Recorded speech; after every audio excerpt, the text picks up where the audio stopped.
나는 이렇게 까끗하게 먹으니까 평생 건강할 줄 알았지.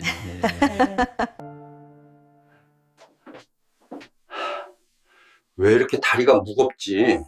어르신 열 드시던 몇 가지 채소가 신장에 부담을 줄고 있습니다. 아니, 몸에 좋다는 채소였는데요. 당신은 혹시 요즘 들어 왜 몸이 예전보다 더 무겁게 느껴지는지 스스로에게 물어본 적이 있나요? 아침에 눈을 뜨자마자 피곤하고 두 다리는 물이 찬 것처럼 약간 붓고 밤에는 두 번, 심하면 세 번씩 화장실에 가느라 잠이 계속 끊기기도 합니다. 짜게 먹지도 않고 술도 멀리하고 일부러 담백하게 먹으려 노력하는데도 몸은 계속 무언가를 짊어진 듯 무겁고 처지는 느낌. 혹시 그저 나이 탓이라고 생각했나요? 아니면 단순히 날씨 때문이라고 넘겼나요? 하지만 이런 신호가 반복해서 나타난다면 어쩌면 당신은 매일같이 몸이 보내는 중요한 경고를 놓치고 있는지도 모릅니다. 많은 사람들이 약간의 피로감, 가벼운 부기, 야간요 정도는 중년이라면 흔히 있는 일이라고 생각합니다. 그러나 사실은 그것보다 훨씬 더 심각합니다. 이런 작은 증상들이야말로 몸속의 정수기 필터 같은 역할을 하는 기관의 기능이 떨어지고 있다는 첫 번째 신호일 수 있습니다. 그 필터가 약해지기 시작하면 원래는 쉽게 배출되던 것들이 제대로 빠져나가지 못하고 점점 쌓여 몸에 회복하기 어려운 손상을 남기기 시작합니다. 더 무서운 건 대부분 사람들이 문제를 이미 심각해진 후에야 깨닫는다는 사실입니다. 마치 강물이 바닥이 갈라진 뒤에야 흐르지 않는다는 것을 알게 되는 것처럼요. 그리고 그 기관이 완전히 지쳐버리면 예전처럼 회복시키는 방법은 남아있지 않습니다. 누구나 피하고 싶은 복잡한 치료에 의존할 수밖에 없게 되죠. 하지만 다행히도 아직 늦지 않았습니다. 매일 먹는 식사에서 작은 습관만 바꿔도 이런 기능 저하를 충분히 막을 수 있습니다. 그리고 우리가 흔히 몸에 좋다, 해독된다고 믿고 먹는 몇 가지 채소들이 사실은 그 필터 역할을 하는 기관에 큰 부담을 주고 있다는 사실 알고 계셨나요? 오늘 이야기에서는 왜 어떤 사람들은 깨끗하게 먹는다고 믿으면서도 문제가 생기는지, 그리고 아주 간단한 식재료 선택만으로 몸이 훨씬 가벼워지고 잠도 깊어지고 밤중에 화장실 가는 횟수까지 줄일 수 있는 이유를 설명해 드리겠습니다. 본격적으로 시작하기 전에 만약 이 주제가 당신에게 도움이 되거나 주변에 이런 증상을 가진 가족이 있다면 구독 버튼을 눌러주시고 댓글이나 좋아요도 남겨주세요. 우리 한국 사람들은 서로의 건강을 정말 많이 챙기잖아요. 때로는 아주 작은 한마디가 누군가에게 큰 문제를 예방하는 계기가 되기도 합니다. 특정 질환별 식단에 대해 더 알고 싶으시다면 댓글에 숫자 1을 남겨주세요. 저는 유호진이라고 합니다. 30년 이상 경력을 가진 전문의로 대학병원에서 근무하고 있습니다. 오랜 진료 경험 속에서 스스로 건강하게 산다고 굳게 믿고 있지만 사실은 몇 가지 채소를 잘못 선택해 몸을 과도하게 혹사시키고 있는 환자들을 정말 많이 보아왔습니다. 그 중에서도 쉽게 잊히지 않는 사람이 있습니다. 서울 근교에 사는 정민수 어르신. 늘 담백하게 먹고 매일 걷기만 잘하면 평생 건강하다고 믿던 분이었죠. 정민수 어르신은 이제 60이 넘었습니다. 평생 규칙적으로 살며 새벽 5시에 일어나 집 근처 공원을 걷고 작은 밥그릇에 담백한 나물과 살짝 데친 채소, 직접 담근 김치를 먹는 분이었습니다. 아내 서윤 씨는 남편이 술도 안 하고 담배도 안 피우며 아주 절제된 생활을 한다고 늘 자랑스러워했죠. 어르신이 좋아하는 유일한 것은 채소였고 그 중에서도 해독에 좋다고 알려진 채소들을 특히 많이 드셨습니다. 채소를 많이 먹으면 약 없이도 건강하게 오래 살 수 있다고 믿으셨거든요. 그런데 어느 날 아침 두 다리가 돌덩이처럼 무겁고 발목이 붓기 시작해 제대로 서기도 힘들어졌습니다. 화장실에 겨우 들어갔더니 소변은 쌀뜨물처럼 탁하고 냄새도 이상했으며 숨은 가쁘고 심장은 평소와 다르게 빨리 뛰었습니다. 놀란 서윤 씨는 바로 응급실로 데려왔고 검사 결과가 나오자 저는 한참 동안 가족들을 바라보다가 조심스럽게 말을 꺼냈습니다. 어르신의 신장 기능이 이미 70% 이상 떨어져 있었습니다. 이는 예전처럼 정상적으로 생활하기 어렵다는 뜻이었고 앞으로는 정기적인 투석 치료와 함께 살아야 한다는 뜻이기도 했습니다. 가족들은 충격을 받았고 그렇게 절제된 생활을 했던 사람이 왜 이런 일을 겪게 되었는지 이해할 수 없었습니다. 하지만 제가 식습관을 자세히 물어보자 원인을 금세 알 수 있었습니다. 어르신은 몸에 좋다고 믿은 몇 가지 채소들을 너무 자주, 너무 많이, 그리고 잘못된 방식으로 드시고 계셨습니다. 그 채소들은 나쁜 음식이 아니지만 나이 들며 약해진 신장에는 큰 부담을 주는 성분이 있었고 이는 몸이 스스로 지켜낼 수 있는 능력을 초과해버렸습니다. 그래서 오늘 이 이야기를 드리는 겁니다. 겁을 주기 위해서가 아니라 아주 작은 실수 하나가 몸을 지치게 만들고 있다는 사실을 알리기 위해서입니다. 그리고 어떤 채소를 어떻게 먹어야 신장을 하루하루 더 건강하게 지킬 수 있는지 알려드리기 위한 것이기도 합니다. 이제부터 한국 사람들, 특히 50세 이상 분들이 매일 먹는 흔한 채소 중에서 신장에 부담을 줄 수 있는 5가지 채소를 정확하게 그리고 제가 직접 겪은 실제 사례들과 함께 설명드리겠습니다. 정민수 어르신의 이야기가 그 지역에 퍼지자마자 비슷한 증상을 가진 많은 환자들이 저를 찾아오기 시작했습니다. 계속되는 피로, 야간요 증가, 손발의 가벼운 부종, 그리고 허리가 은근히 아픈 느낌까지 대부분은 그저 나이가 들어서 생기는 흔한 현상이라고 생각하고 있었습니다. 하지만 진료를 할수록 저는 한 가지 무서운 공통점을 발견했습니다. 그들 대부분이 너무 많이 먹고 있던 것이 좋은 줄만 알았던 채소들이었고 그 채소들에는 실제로 신장이 처리하기 매우 힘든 성분들이 들어있다는 사실이었습니다. 나이가 들면 신장의 배출 능력이 예전만큼 강하지 않기 때문에 아주 작은 불균형만 생겨도 전체 시스템이 영향을 받을 수 있습니다. 그래서 저는 한국인들이 아주 익숙하게 먹는 채소들이지만 특히 50세 이후에는 반드시 조심해야 하는 이유를 하나씩 설명하기 시작했습니다. 제가 가장 오래 기억하는 환자 중 한 명은 수원에 사는 이수민 씨입니다. 이수민 씨는 식습관이 매우 깔끔한 분으로 기름진 음식이나 붉은 고기를 거의 먹지 않았습니다. 며느리인 지은 씨는 항상 뼈에 좋다고 알려진 채소들, 특히 시금치를 자주 챙겨드렸습니다. 이수민 씨는 매일 아침 큰 그릇에 시금치 데친 것을 먹었고 많이 먹을수록 몸에 더 좋다고 믿고 있었습니다. 문제는 시금치에 옥살레이트가 매우 많이 들어있다는 점입니다.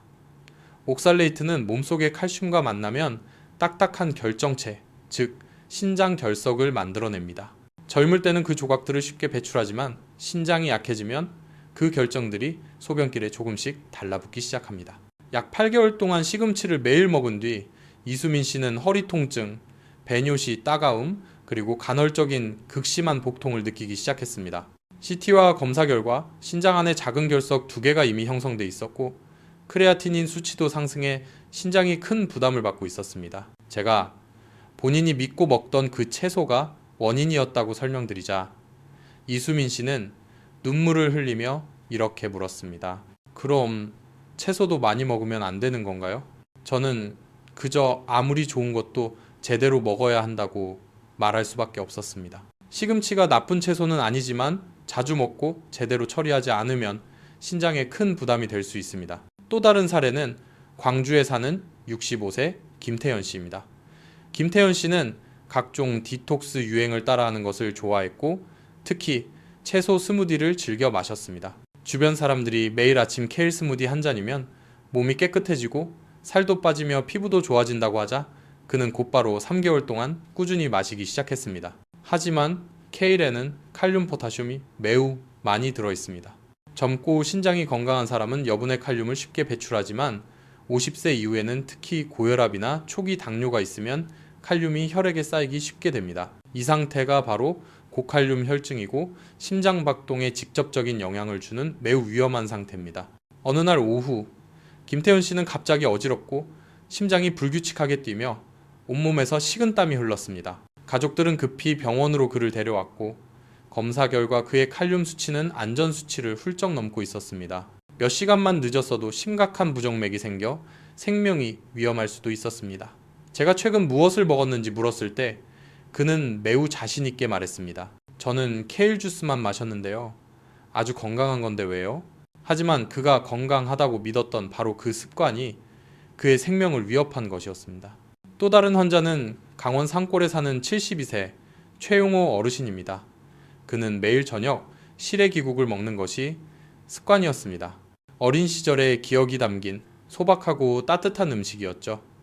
하지만 사실 무청을 말리면 칼륨과 나트륨의 함량이 2배 이상 증가합니다. 여기에 본래 짠 된장까지 더해지면 이 음식은 신장에 큰 부담을 주는 조합이 됩니다. 처음에는 다리 부기와 야간요 정도였지만 몇 달이 지나면서 피로감과 다리의 무거움이 뚜렷해졌습니다. 검사 결과 그의 신장 기능은 이미 40% 가까이 떨어져 있었습니다. 그에게 가장 충격적이었던 건 매일 먹던 건강한 음식이 사실 그의 건강을 무너뜨리고 있었다는 사실이었습니다. 전통 음식뿐 아니라 한국을 대표하는 김치조차 잘못 먹으면 신장에 해가 될 수 있습니다.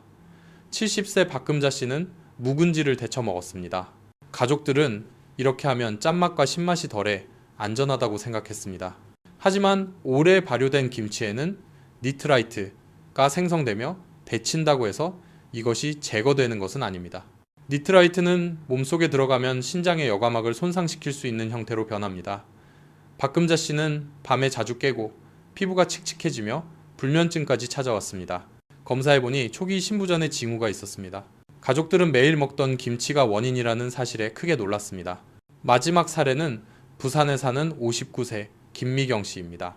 친구들이 미역국을 매일 한 그릇씩 먹으면 몸이 시원해지고 심장에도 좋고 염증도 줄어든다라고 하자 그녀는 매일 아침 미역국을 먹기 시작했습니다. 그러나 미역에는 요오드 이어디와 칼륨이 너무 많이 들어있어 약해진 신장은 이 두 가지를 제대로 배출하기 어렵습니다. 6개월 후 그녀는 피로감, 빠른 심장 박동, 손떨림까지 느끼기 시작했습니다. 혈액 검사 결과 요오드와 칼륨 수치가 모두 안전 기준을 초과하고 있었습니다. 이렇게 오랫동안 축적된 성분들이 갑상선과 신장 모두에 나쁜 영향을 준 것이었습니다. 이 이야기들은 제가 매년 겪는 수백 건의 사례 중 아주 작은 일부일 뿐입니다. 문제는 채소 자체가 아니라 나이가 든 몸 상태에서 우리가 그것을 어떻게 먹고 있느냐에 있습니다. 그리고 제가 가장 마음 아파하는 점은 이런 환자들 대부분이 나는 건강하게 살고 있다고 굳게 믿고 있었다는 것입니다. 그들은 전혀 몰랐습니다. 어떤 채소들은 아무리 좋아 보일지라도 그리고 지금부터 왜 우리의 신장이 50세 이후 급격히 약해지는지 그리고 같은 실수를 반복하지 않기 위해 반드시 알아야 할 채소 섭취 3가지 원칙을 정확하게 설명드리겠습니다. 제가 각 환자에게 왜 몸이 이렇게까지 반응하는지 왜 단 몇 가지 익숙한 채소 때문에 이런 문제가 생기는지 설명하기 시작하면 대부분의 환자들이 똑같은 질문을 하셨습니다. 왜 지금 와서야 문제가 생기나요? 평생 먹어온 것들인데요. 바로 이것이 많은 사람들이 모르는 사실입니다. 신장은 하루아침에 혹은 한 달 만에 약해지는 기관이 아닙니다. 신장은 아주 천천히 조금씩 지쳐갑니다. 집에 있는 정수기 필터와 마찬가지입니다. 새 것일 때는 아무리 더러운 물을 부어도 강하게 작동합니다. 하지만 수십 년 동안 계속해서 쉬지 않고 물을 걸러내다 보면 필터막이 조금씩 닳고 여과 속도가 느려지며 예전에는 쉽게 배출되던 것들이 점점 쌓여 부담이 됩니다. 50세가 넘으면 신장의 여과 속도는 자연스럽게 노화로 인해 떨어집니다. 신장으로 흐르는 혈류의 속도가 느려지고 여과를 담당하는 작은 모세혈관들의 탄력도 잃기 시작합니다. 젊을 때는 몸이 남은 소금, 칼륨, 옥살레이트, 니트라이트 등을 쉽게 배출하지만 중년이 되면 조금만 많이 먹거나 타이밍이 어긋나도 시스템 전체가 과부하되기 쉬워집니다. 그래서 평소에는 가볍고 소화도 잘 되는 채소들이 오히려 야간뇨, 숙면장애, 다리 손의 붓기, 허리의 묵직한 통증 같은 문제의 원인이 될 수 있습니다. 가장 무서운 점은 신장이 거의 어떤 경고 신호도 보내지 않는다는 것입니다. 아프지도 않고 염증도 없고 열도 나지 않습니다. 위나 심장처럼 갑작스러운 증상을 일으키는 장기도 아닙니다. 그저 조용히 소리 없이 기능이 떨어질 뿐입니다.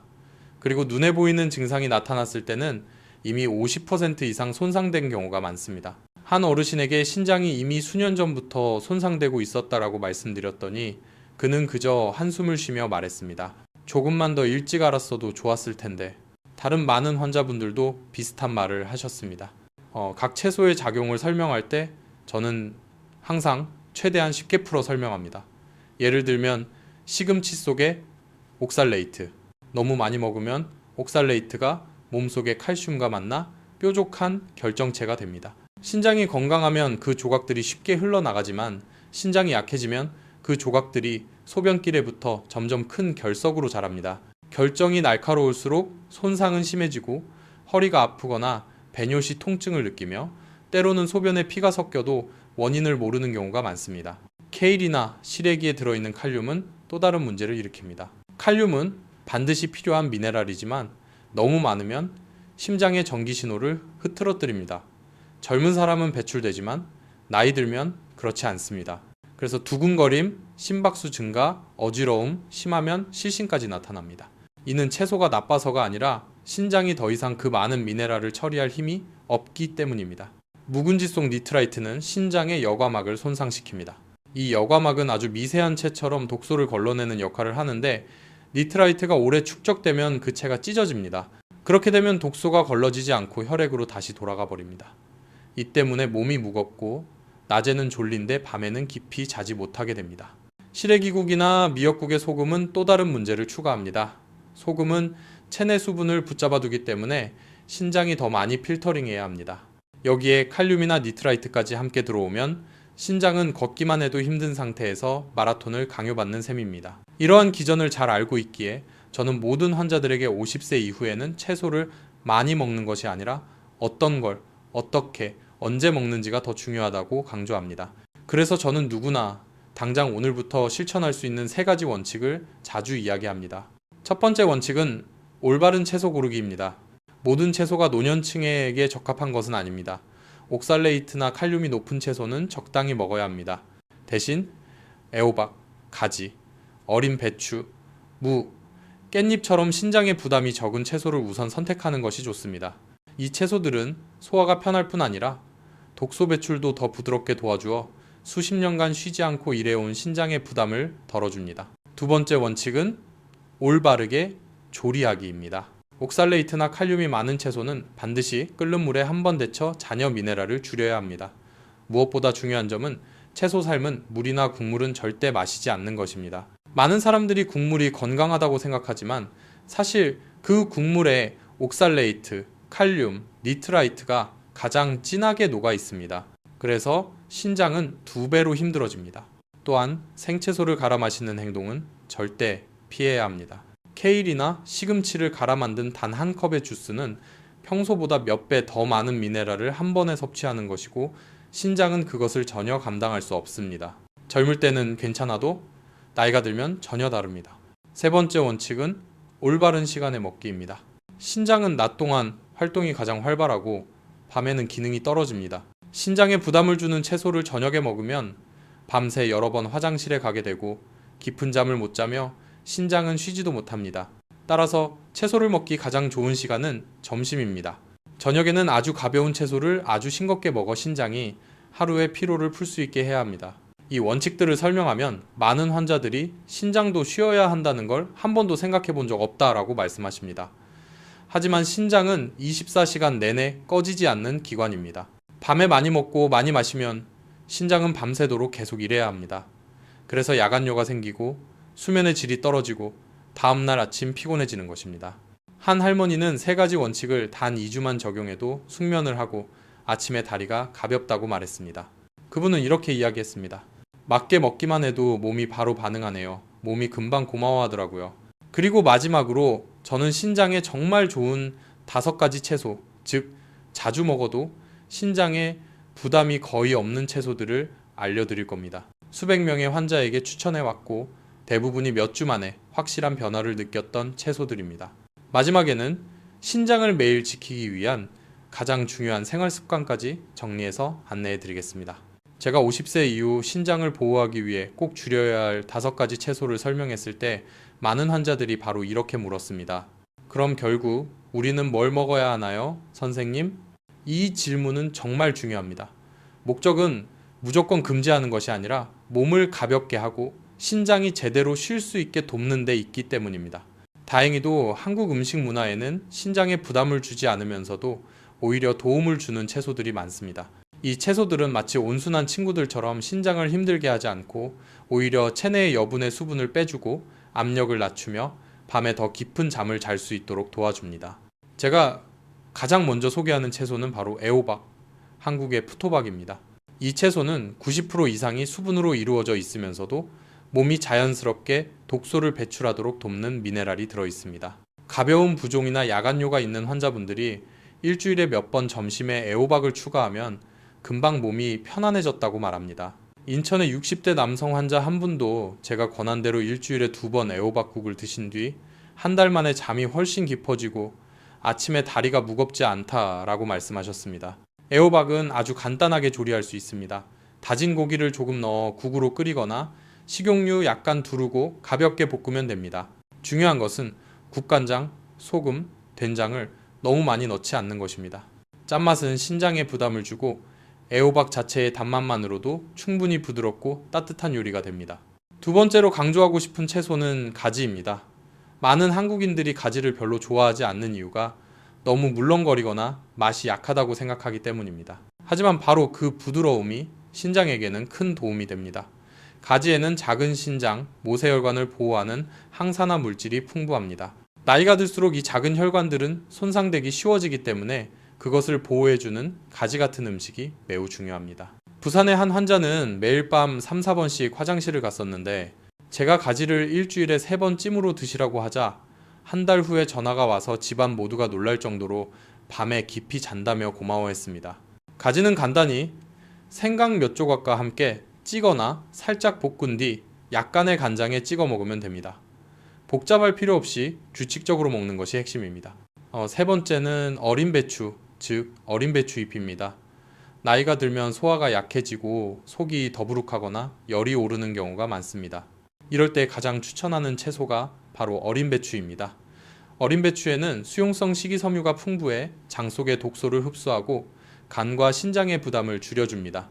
무엇보다 맵거나 향이 강하지 않아 남녀노소 누구나 편하게 먹을 수 있습니다. 대구의 한 할머니는 허리 통증과 야간요로 힘들어 하셨는데 저녁에 두부를 넣은 아주 싱거운 배추국 한 그릇만 먹어도 그날 밤 훨씬 깊이 잤다고 말씀하셨습니다. 가장 좋은 조리법은 살짝 데친 뒤 참기름과 깨를 넣어 무치거나 아주 싱겁게 국을 끓여 편안하게 먹는 것입니다. 네 번째는 무, 바로 우리에게 익숙한 무입니다. 한의학과 현대의학 모두에서 무는 열을 내리고 독소 배출을 돕는 채소로 알려져 있습니다. 몸에 열이 많거나 잠이 안 오거나 변이 잘 나오지 않는 사람들에게는 거의 자연의 약과 같은 존재입니다.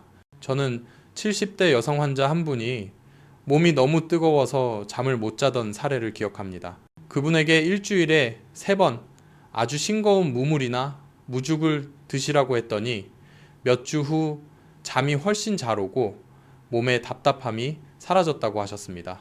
무는 위를 편안하게 하고 소화를 돕기 때문에 양은 적게 먹어도 흡수가 잘 되지 않는 노년층에게 특히 좋습니다.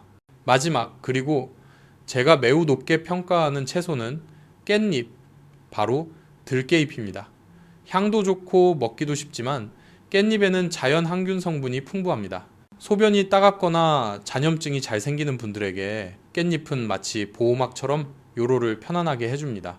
깻잎을 자주 먹은 뒤 야간요가 줄었다는 환자들을 저는 많이 보았습니다. 깻잎은 생으로 밥과 함께 먹거나 고기와 싸 먹거나 버섯과 함께 찌면 됩니다. 핵심은 한 번에 많이 먹는 것이 아니라 하루 3~5장 꾸준히 먹는 것입니다. 저는 모든 환자에게 이렇게 말합니다. 식단을 완전히 바꾸지 않아도 됩니다. 이렇게 몇 가지 채소만 제대로 골라도 몸이 이미 절반은 가벼워집니다. 이해를 돕기 위해 저는 일주일 식단 예시도 알려드립니다. 월요일 애호박국, 화요일 가지찜, 수요일 어린 배추 무침, 목요일 무, 두, 부국, 금요일 깻잎 몇 장을 밥과 함께, 주말은 입맛에 맞게 바꾸면 됩니다. 복잡할 필요 없이 점심에 먹는 것, 이것만 기억하면 신장이 잠들기 전까지 충분히 부담을 줄일 수 있습니다.